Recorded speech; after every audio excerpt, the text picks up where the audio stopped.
Walk into any modern arcade and it feels like the friendliest business in the building. Kids and grown-ups, flashing lights, a wall of prizes, the happy noise of 100 games. No bar fights, no danger, just quarters turning into fun. Even better for an owner. The build is cheap. No kitchen plumbing to speak of, just power, flooring, and machines. It sounds like nostalgia you can turn into a business. It is not. Because a modern arcade is not really a game room. It is a casino, engineered with the same cold math, and the customer is often a child. You will not pay in quarters. You will tap a card that hides the price of every play. You will chase tickets from a machine tuned to pay out a set percentage, exactly like a slot floor. And you will trade those tickets for a prize that cost the owner pennies. By the end of this video, you will know what it costs to build one of these, where the money actually hides, which is not the games, and why the whole colorful floor is quietly running the numbers of a casino. The buy-in.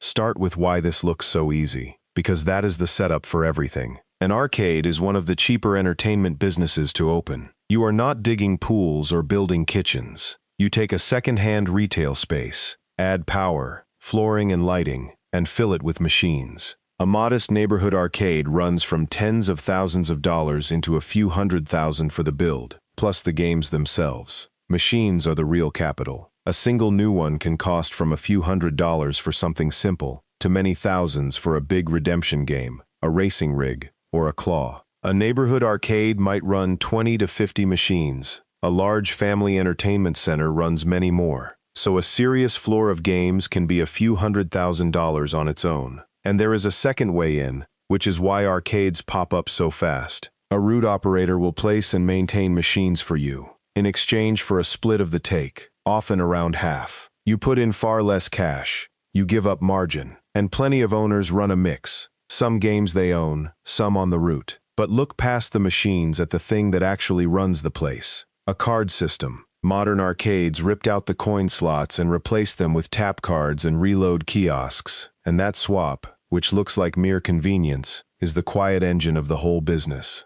Hold that thought. What you inherit. You inherit three things that decide whether this works, and none of them is the fun. First, the card system. Every game reads a card, and every customer loads that card with money at a kiosk. This does three things at once. It hides the real price of a single play, because a game costs some number of vague points, not a clear dollar. It pushes people to load more than they will use. And it captures every unspent balance left on a card that never comes back. You inherit a machine designed to blur the price and keep the change. Second, the prize wall and the redemption games. A big share of the floor is games that spit out tickets, and a counter that trades tickets for prizes. You inherit an inventory of plush toys and gadgets bought at wholesale, and a payout that you set. Prizes cost you a little. Tickets to win them cost the customer a lot. Managing that spread is the actual craft of running an arcade. Third, obsolescence. Games get old, and players stop feeding the ones they have beaten or grown bored of.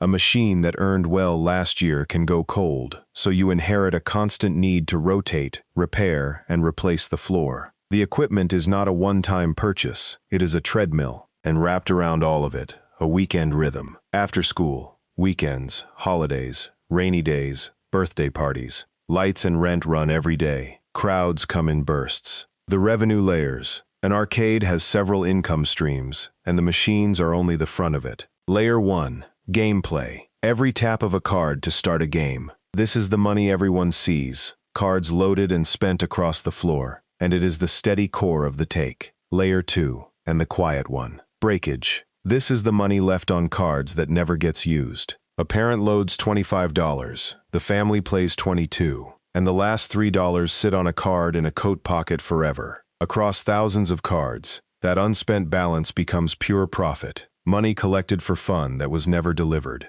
The coin slot could never do this. The card does it automatically. Layer 3, the redemption spread. Layer 3, the redemption spread, looks like a cost and is the opposite. Customers pour money into ticket games to win prizes the arcade bought for a fraction of what the play cost. Run the payout tightly, and the prize counter is one of the most profitable corners in the building. Run it loose, and the prizes bleed you. Either way, it is a margin the owner controls with a dial, exactly like a casino sets its hold. Layer 4, food and drink. Many modern arcades bolt on a snack bar or a full bar, because a hungry, thirsty crowd that cannot easily leave is a captive one, and pizza and soda and beer carry rich margins. For the big entertainment chains, the food and the bar are not a sideshow, they are half the business. Layer 5. The events. Birthday parties, group bookings, corporate nights. Reserved, bundled, high margin, and they fill the slow daytime hours.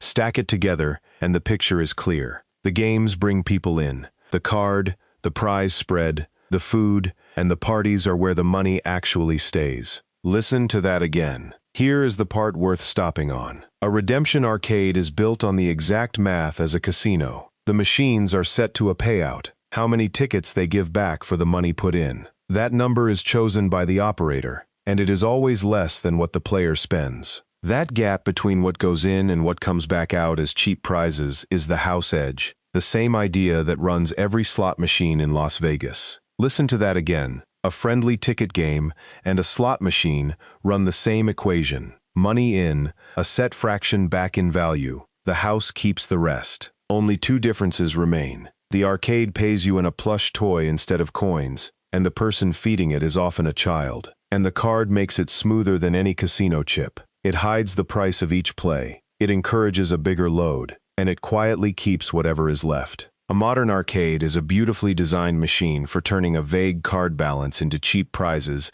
and unspent change, dressed up as childhood fun. The ledger. Turn the page to what leaves the account, because the friendly floor has some stubborn bills. Rent first. A decent-sized space in a spot families can reach, paid every month whether it is a busy Saturday or a dead Tuesday. Then the games. Your single biggest capital cost, and it never really stops, because the floor has to be refreshed as machines age and go cold. Buying, financing, repairing, and replacing games is a permanent line. Then the prizes. Plush toys and gadgets behind the counter, restocked constantly, and if the payout drifts too generous, this quietly eats the redemption profit that is supposed to carry the floor. Then payroll. Staff to run the front desk, the prize counter, the parties, the food, and to fix jammed machines all day. Then the card system itself, the readers and kiosks and software, plus the point of sale, plus utilities to light and power a room full of screens,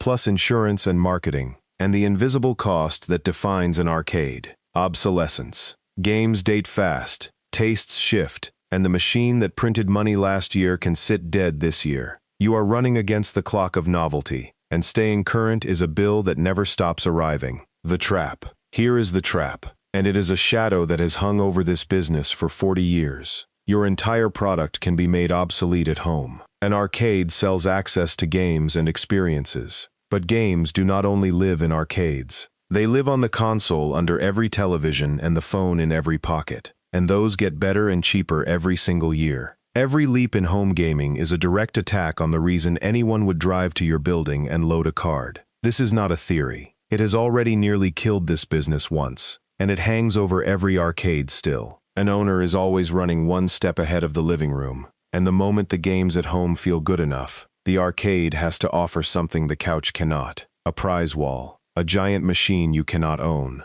a birthday party, a bar. That pure game room, the thing people picture when they think arcade, is the exact thing home technology makes obsolete. So that is the trap. You are selling something that people can increasingly get for free on the couch, in a specialized box full of expensive machines that you cannot repurpose into anything else. An arcade that is only games is always one console generation from irrelevance. The survivors know this in their bones, and they stopped being only an arcade a long time ago. The history digression. To understand this business, go to San Jose in 1977 and meet the man who had already invented the arcade game and was now inventing the arcade itself. His name was Nolan Bushnell. A few years earlier, he had co-founded Atari and helped launch the coin-operated video game era. But he had a problem. Arcades in that era were seen as seedy, teenage hangouts near pool halls, places parents did not want to go. His machines needed a friendlier home.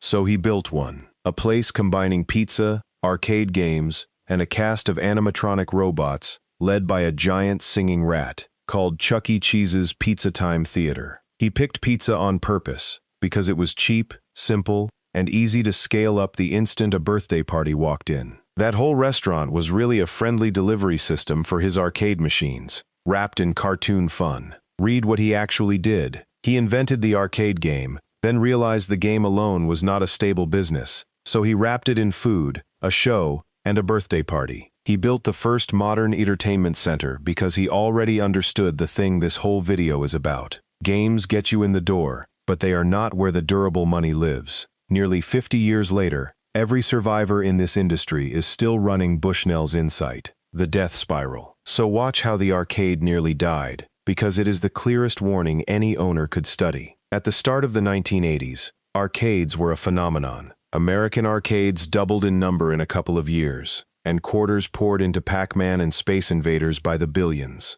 It looked unstoppable. Then it collapsed. In 1983, the video game industry crashed. A flood of consoles and a wave of low-quality games broke consumer trust, and revenue across the business fell from around $3.2 billion to roughly $100 million within 2 years, a drop of about 97%. Atari alone racked up close to $500 million in losses. That golden age ended almost overnight, and hundreds of arcades went dark. And the man who started it all was not spared. Bushnell's own Chuck E. Cheese company, Pizza Time Theater, filed for bankruptcy in 1984, right in the teeth of the crash. The man who invented both the arcade game and the arcade restaurant watched his own creation get swept up in the collapse. Notice what killed it. Not one bad arcade. A whole business model that had grown too fast on a novelty, met by cheaper technology arriving in the home. That floor of games, the thing that felt like a license to print quarters, turned out to be the most fragile part of the whole industry. The survivors.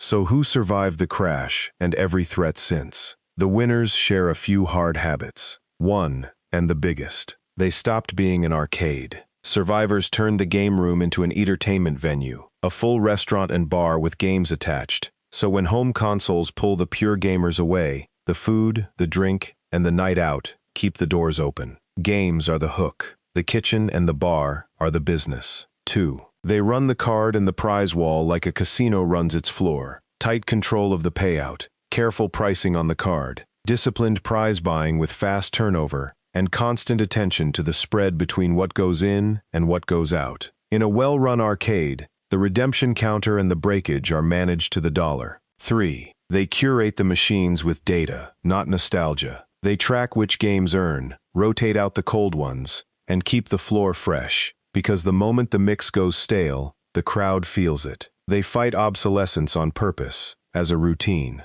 4. They lean on parties and groups. Reserved, bundled birthday and corporate business fills the dead hours and sells the food and the game cards in one high-margin package. None of that is about loving games. Diversification into food and drink, casino-grade control of the redemption math, ruthless curation of the floor, packaged events. In a business this exposed to the living room, that discipline is the whole edge. The verdict. So does owning an arcade work. Let us run it, and treat this as a model, not a real venue. You open a mid-sized arcade with a strong food and bar attached. In a good year, with a busy location, a fresh and well-curated floor, tight control of the prize payout, and a calendar full of parties, the place can clear a real profit. Card play is steady, breakage is quiet money, the prize spread is controlled, and food and drink carry rich margins on top. The games fill the room, and everything around them fills the account.